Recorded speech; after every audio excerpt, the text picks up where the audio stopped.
humans have an incredible ability of having conversations in very loud backgrounds.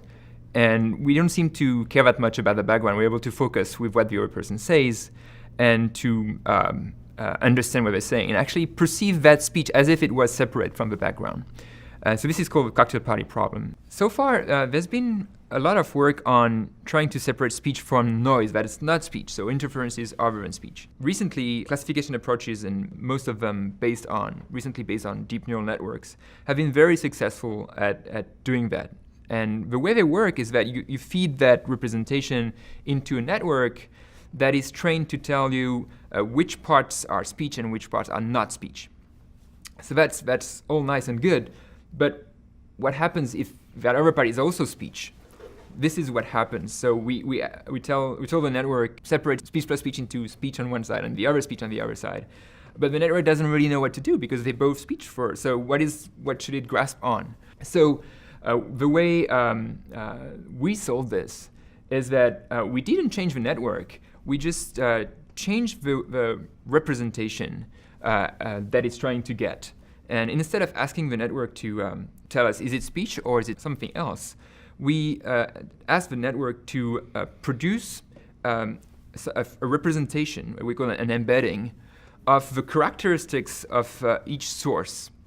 So at each time frequency bin, we ask the network to give us a vector of numbers that somehow represent the characteristics of the signal at that time and at that frequency. And we ask it to do that in a way such that those parts of the signal that do belong to the same source get a representation that are close to each other. In our training step, we're not forcing the network to decide anything.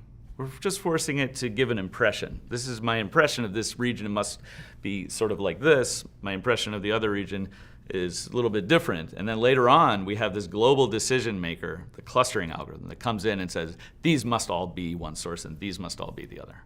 Allowing the network to respond in a flexible way now empowers it to be able to do much more complicated things.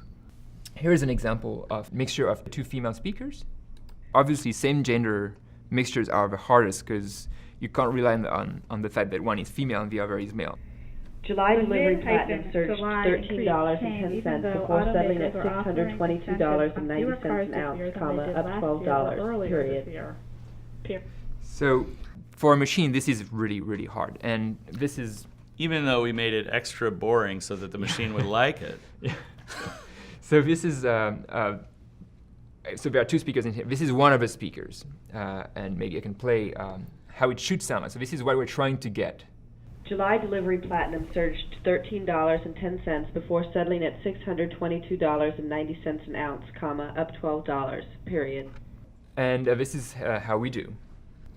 July delivery platinum surged $13.10 before settling at $622.90 an ounce, up $12, period.